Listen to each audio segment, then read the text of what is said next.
This is the Horse Radio Network. This is episode 449 of the Stable Scoop Show. Please support our sponsors as they make this show possible. Our sponsors this week are the Fairfield Inn North in Lexington, Kentucky, HorseLovers.com, and Road to the Horse, where I'll be next week.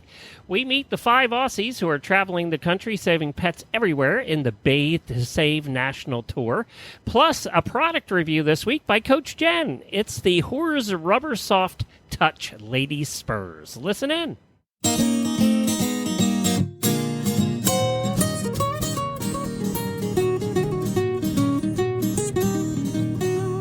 Welcome to the Stable Scoop, with weekly shows delivered right to you. With Helena and Glenn the Geek, live from the stable, it's every week. They'll bring you the news through hail or high water, while using their tails as their own fly swatters.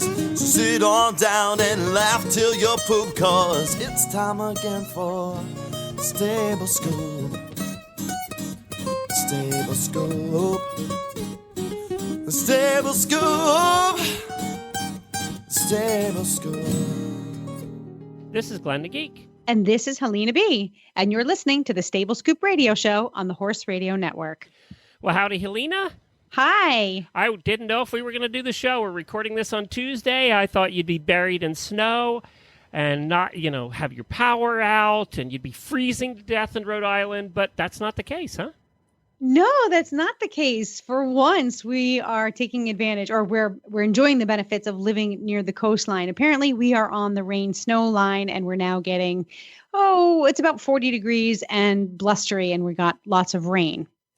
So we're happy that it's not lots of snow. It started out as snow, crazy, big, chunky flakes of snow, and then it turned over to rain about noontime today. Well, not so for TJ, one of our auditors, who just posted that they have 20 inches and counting. Oh, my gosh. My sister-in-law in central Pennsylvania just posted that they have 18 inches and counting. And still snowing. And my in-laws, who left about 2 hours ago because their flight had not been canceled yet to go back to Harrisburg, Pennsylvania, who's now had about 15 inches and counting. And the flight had not been canceled, so they drove 2 hours to the airport, get there, and a half an hour before the flight's supposed to take off, they canceled it. So now they have to drive 2 hours back here. Well, at least they'll be comfortable in someplace. They can rest their heads until their new flight gets scheduled.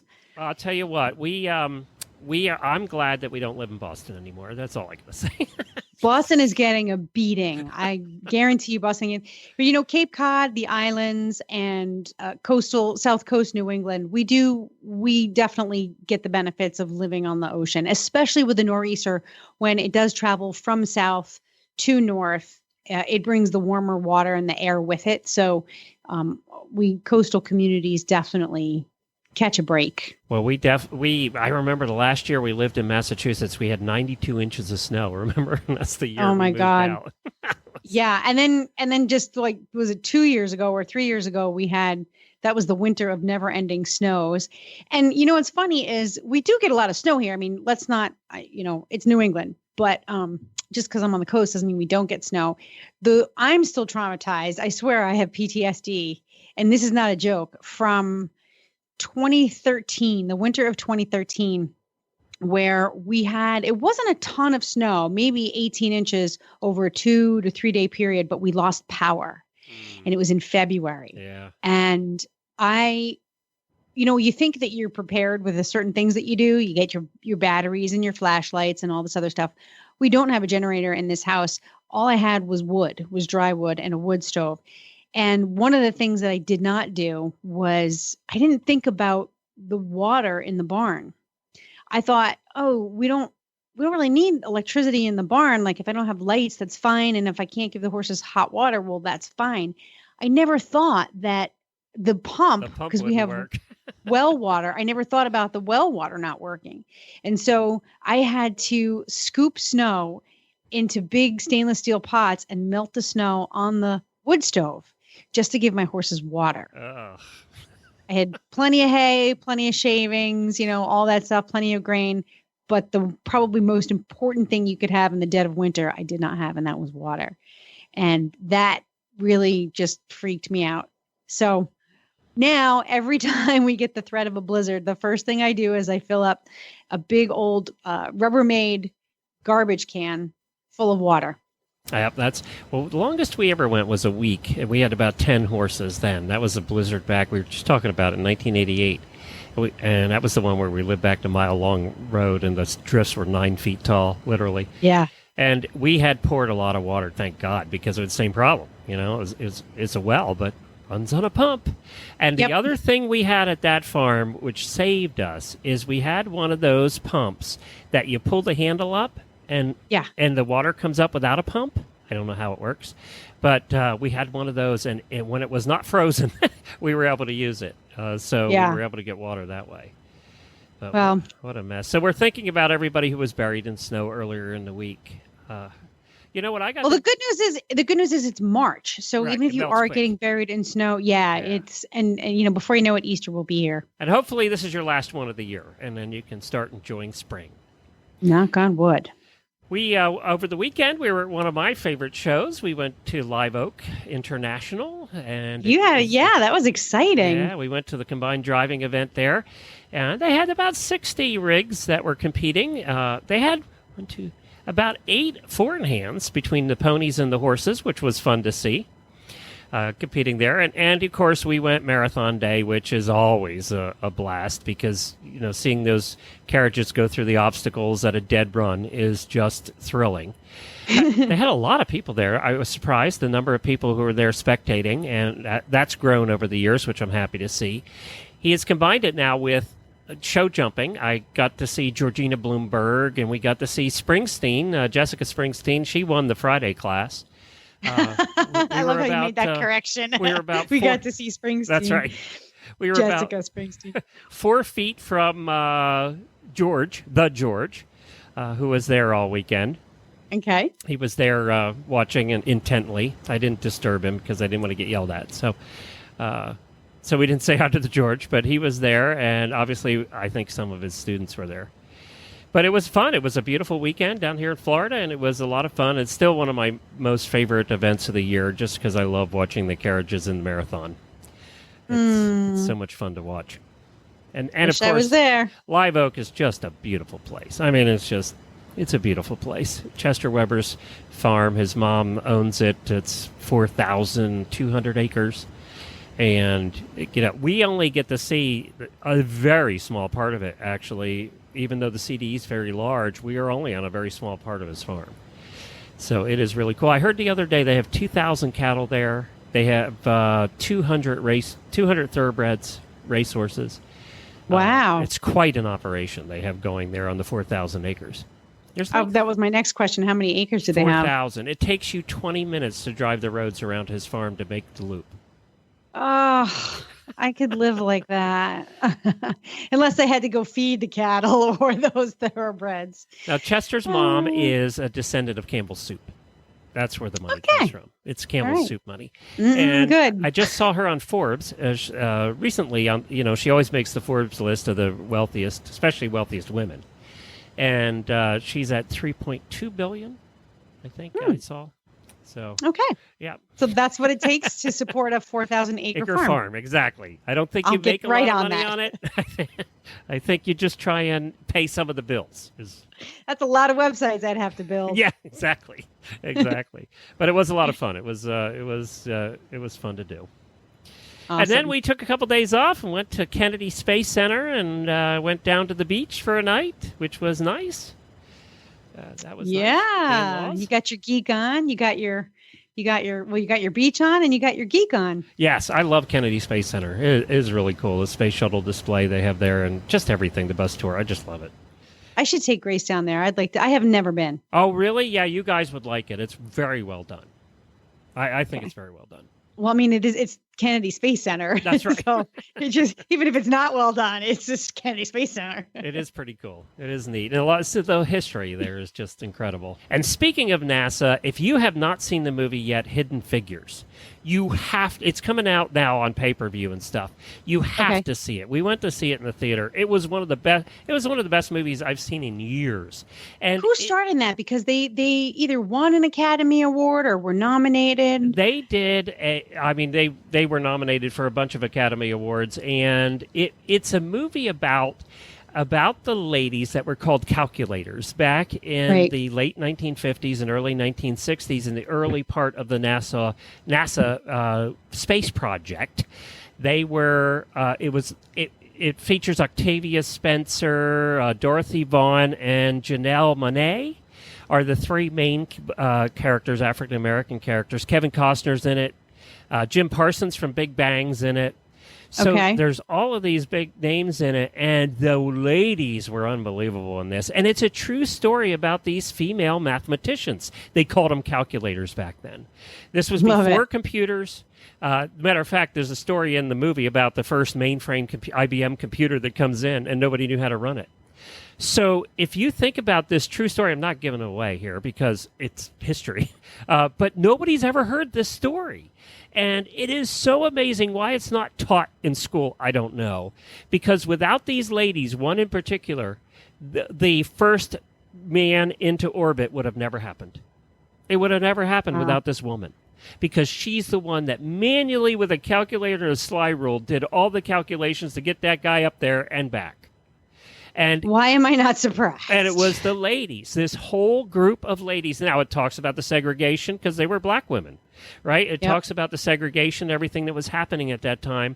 But it is so worth seeing, Helena. You and Buck and Grace would love this movie. Okay, done deal. We'll go. It's coming out now. Look for it if you can get it on pay-per-view or something. Definitely watch it. Yep. Okay. Because it is Hidden Figures. It is well worth seeing. Best movie of the year last year. I'm not into musicals. Everybody said La La Land was great, but I can't stand singing in movies, so I would never see it. So I don't know if it's any good or not. Okay, I don't then. do singing in movies. So there's no singing in Hidden Figures. Yes, there's one song in Hidden Figures, but you can still go see it. It's good, very good. I'll pretend I won't like it. I'll protest. I'll put my fingers in my ears. That sounds like a really exciting week. Horses and it was fun. Space shuttles and a movies. Bit of a break. It was hard to get back to work this morning. It's like, I gotta go to work. Yeah, that vacation thing's addicting. Yeah, it is. All right, we're going to take a break for Road to the Horse, and then we're coming back with a guy I met at Podfest. His name is Anthony Amos. He is with what's called the Bathe to Save National Tour. Fascinating family. There's 5 of them in the family, and 3 kids, age 10, 11, and 12. I got to meet the whole family at Podfest, and they're doing something that's pretty cool. And it kind of ties into a fantasy Jennifer and I have had, and we talked to you about years ago, about doing a national tour, a national RV tour for horses. So I guess I was kind of watching it for that reason too. But yeah, we're going to talk to him about the mission and what they're doing around the country. Right after this word from Road to the Horse. Road to the Horse is right around the corner, and the Horse Radio Network is proud to once again be the premier radio network covering the event with Horseware as our title sponsor. On March 23rd to March 26th, 4 of the finest female trainers in the world will gather in the world's leading colt starting competition. With the help of my amazing, knowledgeable co-host Tara Carter, we will bring you all the action from ringside at the Kentucky Horse Park. Listen live or recorded to Horses in the Morning on Friday the 23rd and Saturday the 24th at 9 a.m. And then, for the second time, we will be bringing you the only free coverage of the finals on Sunday the 25th from 11 a.m. to 3 p.m.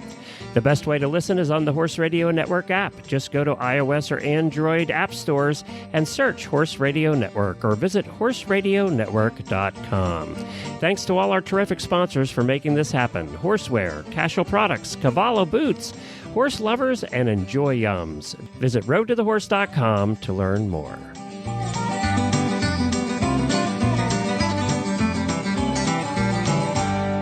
Hey, Anthony, welcome to the show. G'day, mate. How are you? Good. I got to tell you, one of my highlights at Podfest this year was meeting your whole family. What a joy, and you guys just seem to be having a ball traveling around the United States. Well, mate, I thank you very much. I think that you're one of the standout larrikins, as well as we'd say in Australia. It was great meeting all the podcast guys. It was quite an experience. Well, now tell everybody what you're doing. This is kind of a crazy adventure to take a child 12, 11, and 10, all 3 kids, 5 people in a motorhome around the country. Tell everybody what you're doing and why you did it. Please don't forget the 3 rabbits and a dog as well. Okay. Sorry. So it's five humans, 3 rabbits, and a dog.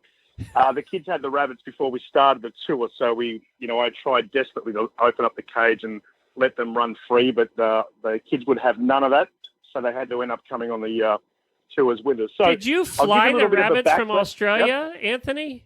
No. Oh, No, they had them. We were here. Yeah, we were here in America first before they had little pets. We said, we'll just give them a little pet. So we got a female rabbit, and my wife thought it'd be nice to have little bunnies, so we got a male, and we ended up having 28 little rabbits over 3 litters. So that was quite an experience in itself.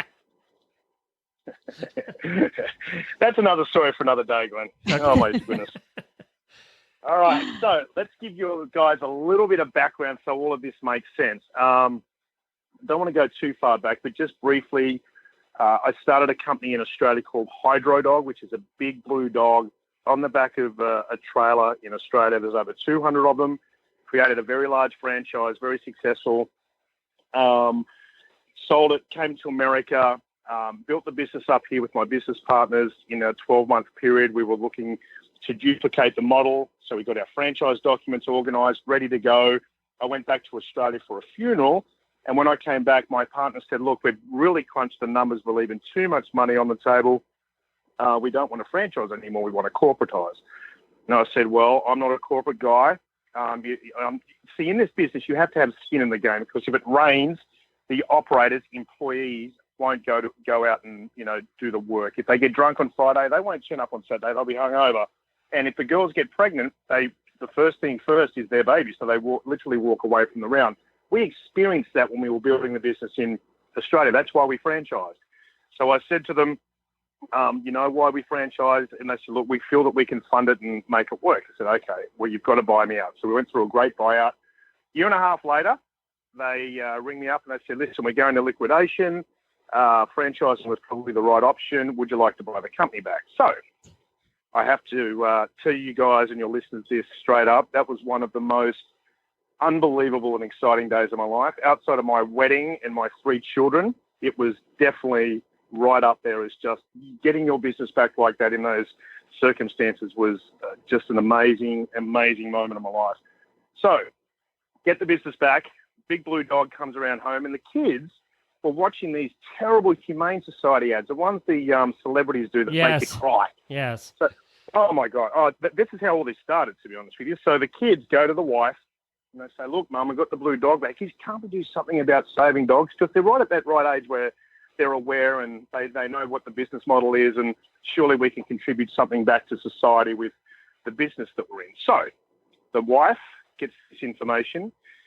She wakes me up in the middle of the night. Now, to be honest with you, I did think I was getting lucky, but no. She said, let's get a 40-foot RV.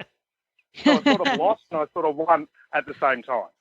So, and I said, what do you mean to get an RV? She said, well, let's put the big blue dog on the back of an RV and go around the country and see the country and brand the business, because a bit of damage was done, with the 1.5 years that they set up the other guys. And I said, but that was really just in Florida. She said, I think it would be a great opportunity for us while we're here in the US to do that.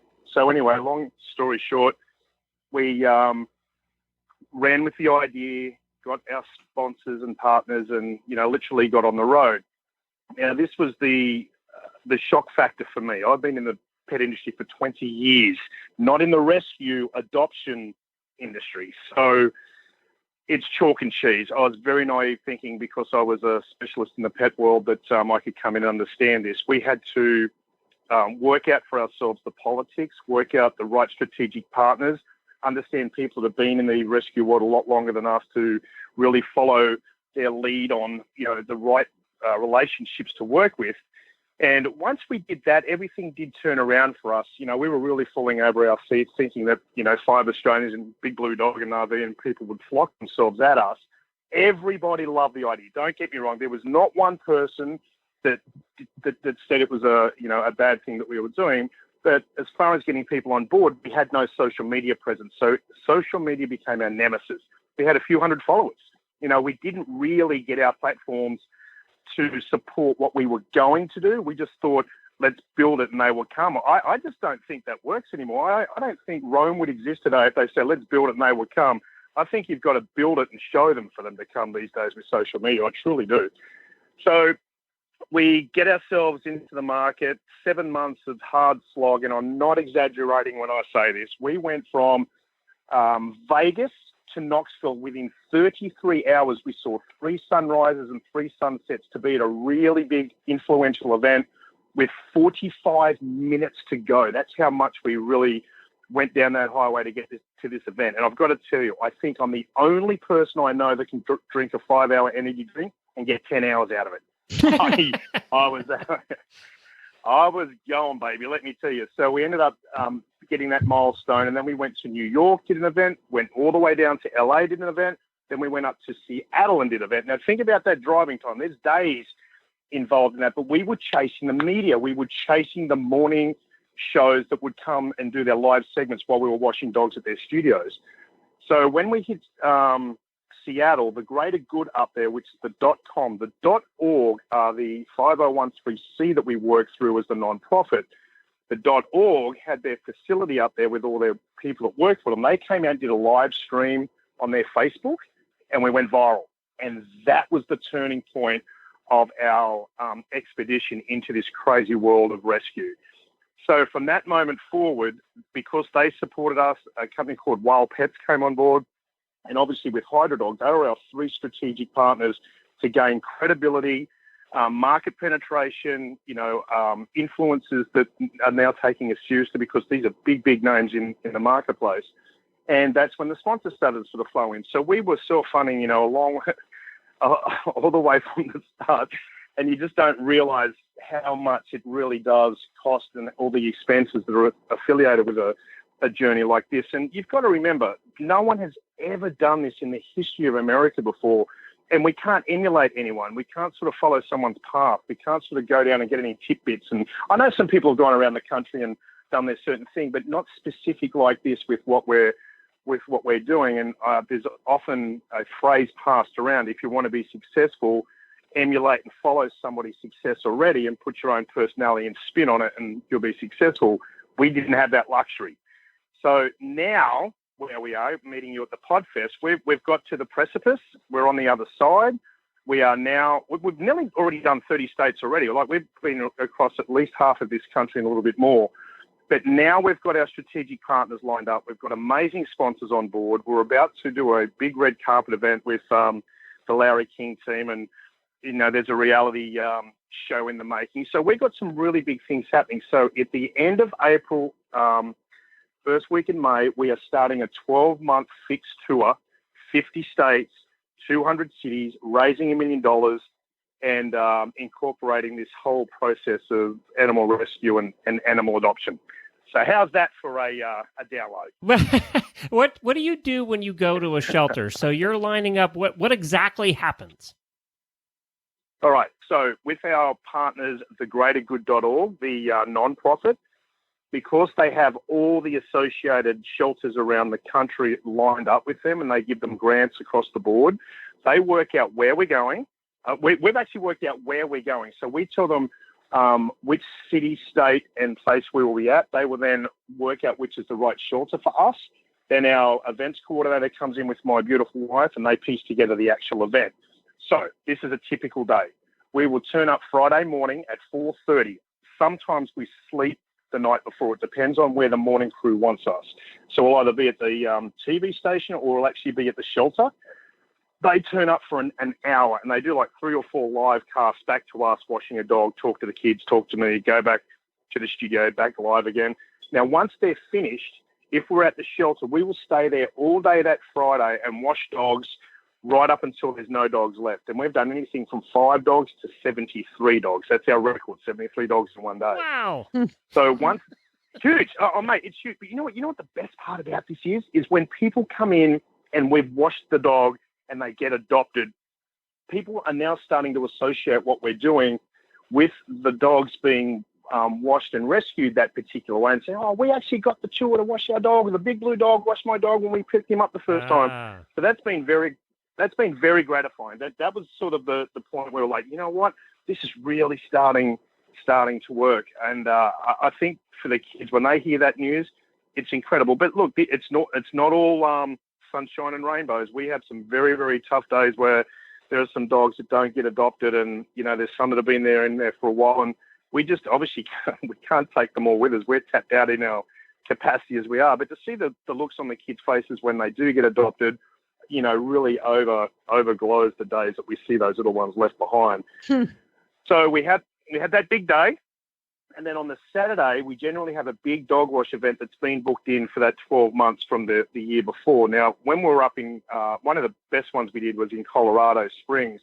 It was a Portoberfest, and there was 10,000 dogs at this event, and it was huge. And we were the first ones to arrive and last ones to leave, and we washed dogs all day. But the best part about us raising the money with the dog washers is the greater good do an online donation for the event that we're going to be at. So we, in combination, we use that money and the money we raise, and sometimes we write between $5,000 and $20,000 check, depending on how much money we raise and how many dogs we do. So that's generally what we're doing with the tour itself. Now, since we're being started, the Big Blue Dog is obviously a franchise that I brought over from Australia. Now, we haven't brought it in there because we wanted to get the model right. Our goal is we were making sure that we don't want this to be a one-hit show. Okay, Bathe the Save came to town, raised $1 million, and now, poof, it's gone. Oh, that was great. That was what they did a few years ago. HydroDog has committed to every place that we go to and relationship we create with the shelters is somebody who purchases that territory will then be affiliated with the legacy of the Bathe the Save tour and have one day a month at the shelter, still raising awareness for animal adoption and animal rescue and raising money at their own cost. I mean, that's going to be part of why you would become a HydroDog franchisee. So just think about this for really, really basic numbers. There's 200 in Australia. Let's say there were 200 here in America, and one day a month, all of those guys went and did one Sunday and saved one dog. There's 200 dogs a month that would be saved with the current model that we have in Australia. Now, Australia has the same population as Florida. So now we've got another 49 states to play with. And if we get the numbers we think we are, we could have such a massive impact long-term with saving lives because of this Bathe the Save commitment, originally leaving this particular legacy, but it's going to be ongoing forever. And I think that's a real motivation for us to kick that into gear. Well, I'm glad to see you have no motivation whatsoever, Anthony, by the way. You know what? Helene and I both started businesses in the past and have helped businesses grow and some that made it and some that didn't. But I got to tell you the amount of work that you're putting in here, and I don't think people realize the amount of effort to get to the point where you're at now. And to have 3 children along for the ride who I met and are as proud as you are to be doing what they're doing, that in itself was what I think, I could see a couple doing this, on their own, you and your wife doing it without kids. But when you add the kids into the mix, I think that added a whole new level for me that I really admired, because they seem to be as dedicated as you guys are in helping save dogs, number one, and being in a motor coach, with 5 people and all those pets all the time is a commitment. Well, when you say along for the ride, let me just tell you something. These kids are a part of the ecosystem, and what they do and how they work in this environment would blow your mind, even just with the general day-to-day cleaning of the RV and dumping the water out, dumping out the black and the grey in the water, and just mechanically keeping all this in check. Like having that dog on the back of the RV, it looks like a very simple train driving down the road. But when we go to places or we maneuver ourselves, Austin's only 12, But he gets out, takes the dog off. He drives the dog like that's only in the small spaces. But while I'm driving the RV, I need to maneuver it in such a way that he uses his sign language with me that is so precise. And I'll never forget the first time this happened. It's happened many times since, but this is my favorite, is that we're reversing into one of the tightest spaces we've ever done. And again, this was in Colorado. And all the old people always come out because they've been around for years and they know how to get you to reverse, and they do all their funny language that I don't understand. And I would say to Austin, if they ask you to do it, you say no. You say, you got to talk to my dad. So that's what Austin did. These people came out and said, excuse me, Sonny, we'll take over from here. He said, no, my dad won't let anyone do it but me. You got to go and talk to him. So this guy comes up, he says, your son just told me that he's going to be doing this. Surely you want an experienced person to get you into this tight spot. I said, mate, listen, I appreciate you want to help us out, but I only watch my son's language because I don't know anyone else's. All right, let's just see how good you are then. So we put it on a dime. We went into the tightest spot you've ever seen, and Austin was so magical. Of all the times in the world to step up, he did so well, and the guy came over and shook his hand and said, you got one hell of a kid over here. Let me tell you that right now. And I'm thinking, yeah, I know I have. So this is what happens all the time. He comes in, and people will say, and I say, no, I'll let my son guide me in here. So he then will take the dog off, maneuver it around, put it back on the back. And, you know, they've all got their little bits and pieces. Plus they're doing social media, and they wash all the dogs, and they talk to the customers. And, you know, it really is an ecosystem. And when you look at this confined space, there's no question about it. It's not the easiest. Every day is a challenge, but we do have great days when we know that there's something we've done great and we can experience a new state or a new city, and it definitely has its perks, but it's not wake up and have a big holiday. I think the honeymoon was over after a month. After the month, reality set in, and we didn't realize how much hard work it was. So, and they still have to go to school, right? They have to do homeschooling and do all of that. Well, listen to this. This is the reason that gave me the final green light to actually do this. We were back in Australia, and we went and saw what's called Longreach School of the Air. And School of the Air was a program set up in the 50s for kids that were in the outback that couldn't go into schools. So they used to use the CB radio like the truck drivers do to do schoolwork on the remote areas. So now obviously it's Skype and Google Plus and what have you. So we went and saw them and said, look, we're in America. We'd love to keep the Australian system involved, to keep the authenticity and the language and the culture.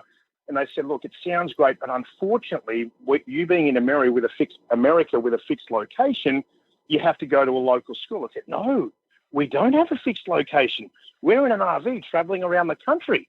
And they go, what? This is unprecedented. And they called the principal in, and he said, look, I've had a look at what you guys are doing. It's remarkable. We'd love to entertain the idea of doing this for the first time. It's a grey area. There's nothing written here in the laws to say that you can't be in an RV traveling around America and doing homeschool back to Australia. So that's what the kids do. They literally do homeschool back to Australia, called School of the Air.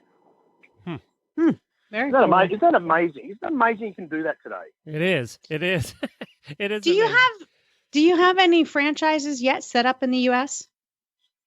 We don't. The big blue dog we have now is the first one, because we took it from a trailer and put it on the back of a transit van. So there's been a lot of complications with it. However, we've finalized our builder, and our first one's coming off the production line in a couple of weeks. So we'll be selling franchises probably within the month. I've got you can just imagine how many people have inquired about this since we've been going around the country. So they've got to fit a very particular criteria with us. They absolutely have to be on board with the saving of the lives and the whole legacy that the Bathe is creating. I mean, it's not just come in and, buy a business and you're successful. It's got to be a combination of it all. And I was having this conversation only just the other day. If you think about what we're doing, raising $1 million, saving thousands of dogs' lives, the owners of the company are literally branding the business around the 50 states for the year and a half of this period of time, and really putting the dedication into the brand. You look at that and look at the franchises that are out there. They can have a transaction and get a business and make money, or you can become a part of a culture that's going to really make a difference and possibly get rid of euthanasia. If we had that much of an impact over the next 5 or 10 years, we could really make a massive dent in these dogs being put down over this period of time. We could really revolutionise this whole marketplace if we do this properly. It's a great PR move, I'll tell you. If you're getting this brand and getting this culture out in person to all 50 states in America, it takes a lot of effort, but I think the payback will be grand. Anthony told me something, Helena, while we were at PodFest too, and he said, another reason I wanted to do this was, one, to save the dogs, but I wanted to bring the kids along because someday I want them, when they're 22 and they're flying to Russia someplace and they meet somebody on the plane that says they're from the middle of nowhere, Kansas, the kids can say, oh, I was there. I know exactly where you're talking about. And they can have a conversation with anybody. And if you think about that, that's amazing for a child to have that kind of exposure to the world too. Absolutely. They're getting an education they can't get from any infrastructure, any organized classroom, homeschooled or not. I think it's wonderful. Well, Anthony, you're the right one to sell this too, by the way, because man, when you talk, I listen and everybody listens. You're the right one to do this, my friend. You certainly are.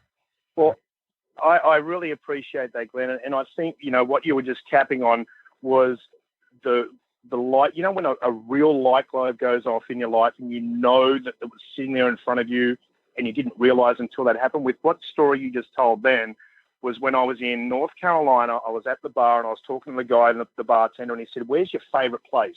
And I said, it's Oregon. And it's, as I said, Pacific. He said city with me at the same time. I said, "How do you know?" He said, "I grew up there. I love that place so much." He turned into a 10-year-old. I swear to God, this 50-year-old bloke brought up his childhood, told me what he did, and nothing's changed since he was a kid. It's one of those places that's still the same as what it was, back in the day. There's fires on the beaches and the boats come up in on the sand. You run up the sand dunes. There's no EPA drama there. It's just, it's a magical place. And the penny dropped, or the light globe went on. And I thought, these kids, anywhere in the world, when they hear an American accent, they would have 100% been to the state that person's from. Huge percentage chance they've been to the city that they're from, and even possibly they've been to the place where they grew up. Now, if you're at a dinner table, you know what it's like when you're at a dinner party and you're meeting new people and all of a sudden no one really knows what to say. I mean, I don't really actually have that problem. I was just going to say, I don't think you have that problem. Especially after a couple of beers, let me tell you. So the kids, they're going to hear the American accent and straight away there's conversational pieces, and they're going to be also educated on, that particular state where they're at. So that story that you tell is really the biggest emotional content that I've taken away as a parent. If I do nothing else in this whole wide world, I know that that's something that's going to benefit them for the rest of their life. Well, good for doing what you're doing. It's bathe2save.com, BATHE to save.com is the website. And I assume people can find on there where you're going to be and where they can come out and see you and all of that stuff. Yes, that's just about to transform. Now we've made this big decision to do the 12 months in the 50 states again. We're in the works right now of every single place that we're going to 12 months in advance. And we've got a great team now behind us. Like when I told you when we first started, there was just Rachel and myself and the kids. Now we've got a team of 10. We've got digital marketing guys. We've got social media guys. We've got event people. We've got, the rescue guys. Everyone's rallying behind us. And now we've got an e-commerce side. So when you go onto the website, you can donate, go straight to the greater good, or you can get on the e-commerce side in the shop and buy some shirts and jewelry. And that helps fund the tour. Right up until now, we've been doing a lot of it ourselves. But now we've just opened up the e-commerce, and everything you buy 100% goes towards the tour to make this a reality of raising this $1 million. Awesome. All right, awesome. Anthony, thanks a bunch. It's bathe2save.com, and I'm so glad I got to meet you and the whole family. Best of luck to you. We'll be rooting for you. Good on you guys. Thank you so much. I really appreciate it. And thanks to all the listeners out there. And make sure you follow us on the social media. Facebook is great, but just watch our journey, and we'll be doing a ton of posts along the way. Fairfield Inn and Suites North by Marriott Lexington is the ideal hotel for you, as they are the closest hotel to the Kentucky Horse Park. They have the most spacious guest rooms and suites in the area, and they're only 4 miles from downtown Lexington. Fairfield Inn and Suites North offers complimentary breakfast, free Wi-Fi throughout the hotel, free parking, a business center, an indoor swimming pool and jacuzzi, an outdoor patio with grill, laundry facilities, and much more. You get hungry, Cracker Barrel is located right next door, and there are 4 other dining options available within walking distance for breakfast, lunch, and dinner. Of course, Lexington is known for the Kentucky Horse Park, University of Kentucky, Keeneland, and the historical Kentucky Bourbon Trail. Enjoy a terrific hotel experience while you're touring Lexington. There's no denying that the Lexington North Fairfield Inn and Suites is the best value in town and will meet all your hospitality needs. Just Google Fairfield Inn North Lexington and make your reservations today. Well, before we get to the Tack and Have It segment, I wanted to mention that next week at this time, I'll be at Road to the Horse. I'll be in Lexington, Kentucky for the 4th year, I believe. And we'll be doing our coverage from there. Tara Carter is going to help me out this year. Mary Kitzmiller wasn't available, so Tara Carter is going to help out. She has been in the arena before, helping her husband, who's competed at Road to the Horse. She's a heck of a horse trainer herself, super nice. And I'm looking forward to working with her as my co-host. We'll be coming to you live on Friday and Saturday morning on Horses in the Morning. And then on Sunday, we'll be doing the final competition of Road to the Horse live for 4 hours. So just like we did last year, we're looking forward to providing you coverage from what is the World Series or the Super Bowl of colt starting competitions around the world. 8,000 people will be there, including a lot of our listeners. So we're going to organize a meetup for everybody who's coming in. Something very cool, Helena, that you'll be excited about is I was allowed to offer a couple of tickets. They released a block of tickets that they always hold to the end. And they released a block of tickets and said I could give away some. And I announced it on Horses in the Morning, and we had a lot of takers. But one of the takers was one of our listeners from Sweden, who made arrangements to fly over and stay and is coming to Road to the Horse from Sweden.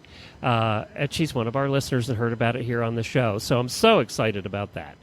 Get to meet them as well. And I did tell the Road to the Horse people you were coming, and they're excited to meet you too. So I just thought that was very cool. It just shows you how global we are. Wow. I know, that's kind of neat. Yeah, we're like grown-ups now. I know. Jeez. And be responsible and professional. And with that, we're going to go to Coach Jen in the Tack and Have It segment.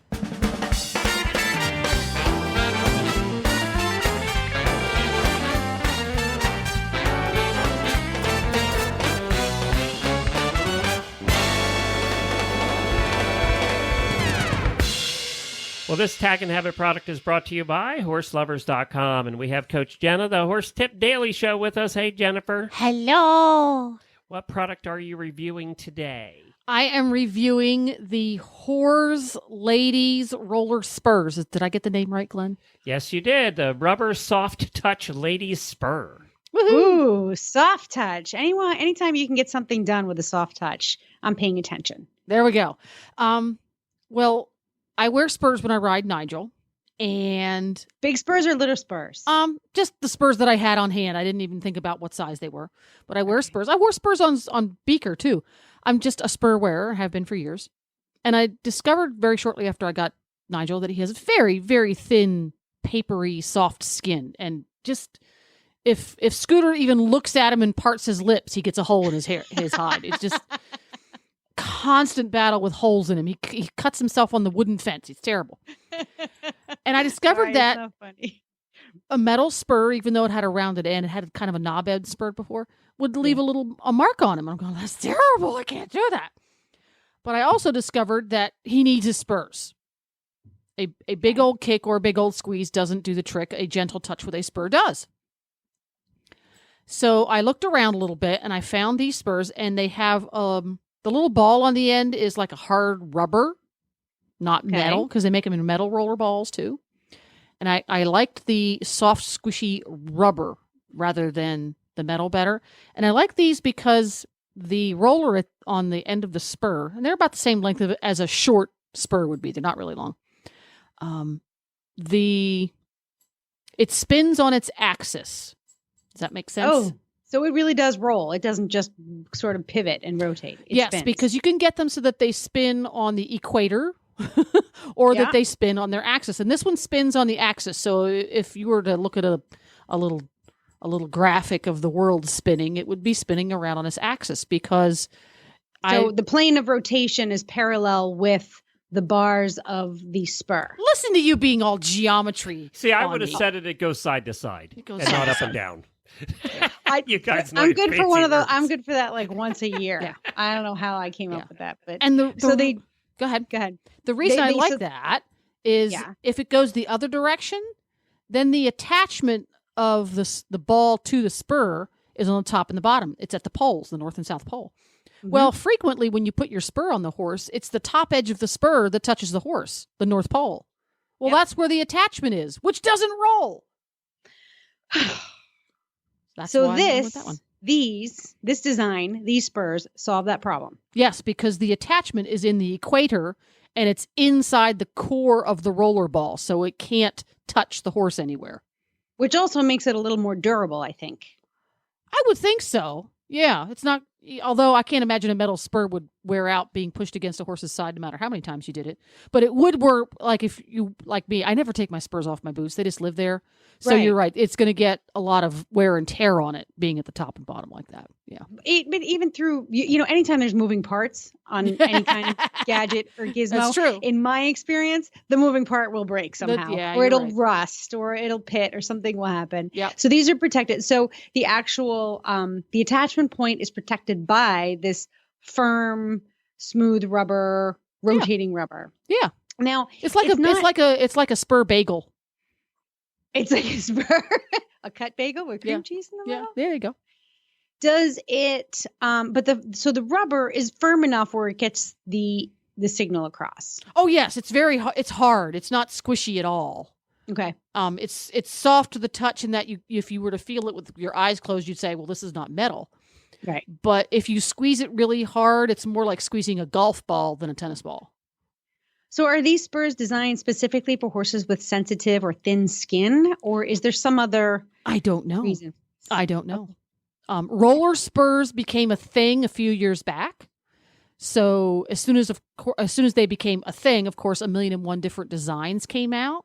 Right. And I never thought about it before until Mr. Thin Papery Skin came to my life. And I had to come, he gets rub marks from everything. So I had to come up with a way to keep him from getting a little rub mark on his side. And I'm like, this works. And it's an effective spur. It might even be more effective than the pointy one. Yeah. It works beautifully, and he doesn't ever get a rub mark from it.